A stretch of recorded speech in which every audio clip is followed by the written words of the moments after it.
اب ہمیں پکا یقین ہے کہ 9/11 کا جو ڈرامہ تھا وہ پلانٹڈ تھا، اس شیطانی طاقت کا پلانٹڈ تھا. یہ ضروری نہیں ہے کہ اس میں امریکی ایڈمنسٹریشن بھی شامل ہو، اس میں بش شامل ہو، بش کی جماعت شامل ہو یا بش کی حکومت شامل ہو، یہ ضروری نہیں ہے. لیکن یہ کہ بہرحال بڑے بڑے لوگ اس میں شامل تھے تب جا کے وہ ہوا ہے، مگر نہ ہو نہیں سکتا. اس میں ایئر فورس کے لوگ بھی ہوں گے، اس میں پینٹاگان سے متعلق جو ان کی جو بری افواج ہیں ان کے لوگ بھی ہوں گے، ان کی سول جو چیزیں دیکھنے والے لوگ ہیں، انٹیلیجنس والے جو ہیں، CIA جو ہے، ہر جگہ پہ بندہ ضرور موجود ہوگا. جیسے ہمارا تبادلہ آپریشن ہو گیا، یہ ضروری نہیں ہے کہ آپ کی ہائر کمانڈ اس میں ملوث ہو، لیکن فیسیلیٹیشن تو تھی نہ کہیں آ کے ہیلی کاپٹر اترے ہیں، ان کو جناب فیول دیا گیا ہے، وہ درخت کاٹے گئے ہیں جہاں سے کوئی خطرہ تھا کہ وہ ٹینیاں لگ جائیں گی ہیلی کاپٹر کو. یہ سارا کام کسی نے کیا ہے تب ہوا ہے نا، اس کے بغیر تو نہیں ہو سکتا تھا. تو یہ امریکیوں نے تو آ کے یہ سارے کام نہیں کیے، یہ اندر سے ہوئے ہیں. تو یوں ڈیپ اسٹیٹ ایکٹ کرتی ہے اور اس وقت وہ پوری طرح پاکستان کے اوپر حملہ آور ہے اور اس پورے نظام کو طے و بالا کرنا چاہتی ہے. اب دیکھیں ملک یہ اسپیشل ہے اللہ کا، ہماری اس میں کوئی وہ نہیں ہے طاقت کہ جس طرح شکنجہ کسا گیا ہے یہ ملک بچے، اس کے بچنے کا بظاہر اب کوئی امکان نظر نہیں آتا. لیکن یہ کہ وہ ایک دیوار تھی نا جو خضر سیدھی کر گئے تھے، بستی والے بڑے نا انجار تھے، انہوں نے خضر اور موسیٰ کو بھی کھانا نہیں دیا. انہوں نے کہا بھی ہم بھوکے ہیں بھائی ہمیں دے دو، انہوں نے کہا نہیں نتھنگ ڈوئنگ. لیکن وہ دیوار سیدھی کر گئے تھے. اس کے باوجود سے کچھ لوگ ہوتے ہیں کہ جہاں اللہ کا منصوبہ چل رہا ہوتا ہے، یہ بڑی دلچسپ بات ہے کہ اللہ کا منصوبہ جیسے پانی کے اوپر لکڑی تیر رہی ہوتی ہے نا، اس طرح اللہ کا منصوبہ شیطانی چالوں کے اوپر چل رہا ہوتا ہے. جیسے اللہ کا منصوبہ تھا کہ یوسف مصر پہنچ جائے، شیطان کا منصوبہ تھا یوسف قتل کیا جائے. اس نے بھائیوں کو بھڑکا دیا، انہوں نے جا کے قتل کرنے کی کوئی ایک بھائی بیچ میں سے بولا، اس نے کہا قتل کرنے کے بجائے کنویں میں ڈال دو، وہ سب کا اتفاق ہو گیا. اب شیطان کا منصوبہ ناکام ہو گیا، وہ کنویں میں چلے گئے. دوسرے وہ قافلے والے آئے، انہوں نے کہا جی اچھے پیسوں پہ بکے گا، چلو لے جاتے ہیں اس کو. لے گئے مصر. تو مصر پہنچانا کون چاہتا تھا؟ ٹھیک ہے، لے کے جانے والا ایک بھی اس لیے نہیں کر رہا تھا کہ اللہ کا منشا پورا کریں، وہ تو اپنی غرض سے کر رہے تھے. تو یہاں پہ یہ سارے چور جو شیطان کے ساتھ جڑے ہوئے ہیں یہ سب اپنے لیے کر رہے ہوتے ہیں، لیکن اسی میں اللہ کی تدبیر چل رہی ہوتی ہے. فالذین کفروا هم المکیدون، جو کافر ہیں وہ اللہ کی چال میں آئے ہوئے ہوتے ہیں. انہیں لگتا ہے کہ ہم چالیں چل رہے ہیں، حقیقت میں وہ اللہ کی چال میں آئے ہوئے ہوتے ہیں. اللہ کی چال ان سے بڑی ہوتی ہے. فوق کل ذی علم علیم، ہر علم والے کے اوپر ایک علیم ہے، مستقل علم رکھنے والا ہے.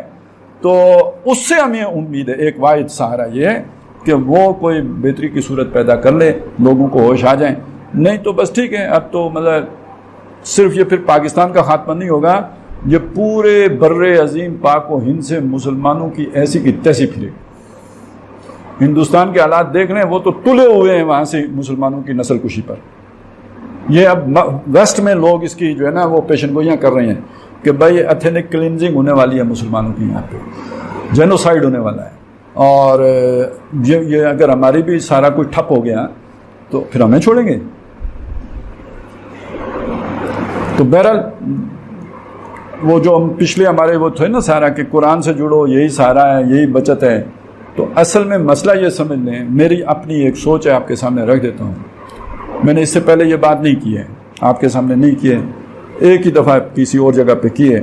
وہ یہ ہے کہ میرا ماننا یہ ہے کہ شیطانوں کے مقابلے میں آپ کا محافظ اللہ تعالیٰ فرشتوں کو بناتا ہے. اور یہ قرآن مجید کی یوں سمجھ لیں، اب میں یہ نہیں کہہ سکتا کہ ہر حرف پر یا ہر لفظ پر یا ہر آیت پر، یہ سمجھ لیں کہ ایک فرشتہ سمجھ لیں جو متعین ہے. جب آپ اس کو حرز جاں بناتے ہیں، آپ اس کا وظیفہ کرتے ہیں، آپ اس قرآن کو اپنا وظیفہ بنا لیتے ہیں، تو یہ یعنی آپ سوچیں نا اگر 6000 سے زائد آیات ہیں تو کتنی بڑے لشکر آپ کی حفاظت پر کھڑا ہو گیا. ٹھیک ہے نا. آیت الکرسی ہے نا، شیطان سے بچاتی ہے نہیں بچاتی؟ تو ایک آیت الکرسی تو نہیں ہے نا. بھائی یہ سمجھ لیں ہماری حفاظت ہر قسم شیاطین جن شیاطین انس ان سب سے حفاظت کا ذریعہ اللہ کی کتاب ہے. تو واعتصموا بحبل اللہ جمیعا، تو یہ تو بچت کا راستہ ہے، بچاؤ کا واحد راستہ اللہ کی کتاب سے جڑ جانا. باقی یہ ایک نقشہ ہے جو آپ کے سامنے میں رکھنا چاہ رہا، صرف آپ کے لیے نہیں تھا، اور بھی بہت سے لوگوں کا سوال تھا، تو میں نے کہا چلیں یہ چیز ذرا کھول کے نزدیک آ کے تو کر دی جائے. اب دیکھیں بندر مانتے ہیں یا کھاتے ہیں، جو بھی ہوگا وہ بعد میں دیکھی جائے گی. اقول قولی ھذا واستغفر اللہ لی ولکم ولسائر المسلمین والمسلمات.